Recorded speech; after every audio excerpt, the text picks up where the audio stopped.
Europeans have always smelled. Let's stop using polite words like odor. This wasn't a whiff. This wasn't a bad day. This was centuries of stewing stench trapped in wool, leather, linen, and flesh. It was historical, systemic, biological stench policy. A full body, all angles, top to bottom, olfactory assault. Their breath reeked of rotting meat and mouth fungus because they didn't brush, just chewed cloves or rubbed ashes on their blackened teeth. Their feet marinated in damp boots with no socks, no airing, no soap, just foot rot, raw heel flesh, and toe jam so thick it had texture.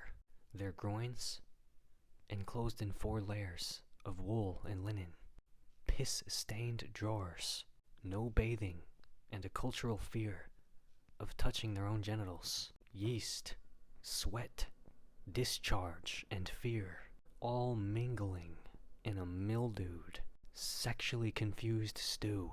Their beds were soaked in old urine. Their wigs were laced with lice, dandruff, and dried scalp pus. Their royal garments passed down, still stained, with sour crotch melt and unwashed armpit grease. They didn't change clothes. They Febrezed with flower water and prayed. They didn't wash hands. They wiped on curtains. They didn't wash hair. They powdered over rot and wore it like status, and you could smell it coming. Diplomatic records say indigenous envoys smelled European ships before they saw the sails. Maori leaders recoiled from dead water scent of settler bodies. In the Congo, elders noted that the missionaries brought the smell of old meat. In India, servants had perfumed cloths to their faces. Everywhere they landed, they brought an odor that could peel bark off of trees. But here's the real kicker. They called other people unclean.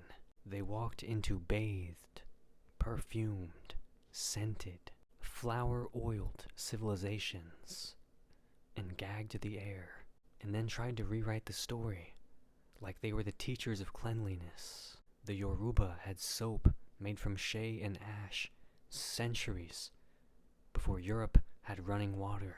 The Aztecs used herbs, clays, and sweat lodges. The Khmer bathed twice a day in flower-infused river water.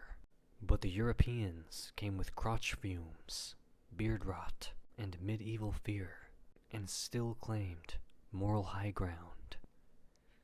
Let's be clear, Europe didn't just smell. It festered. The stench bubbled. It wasn't on the surface.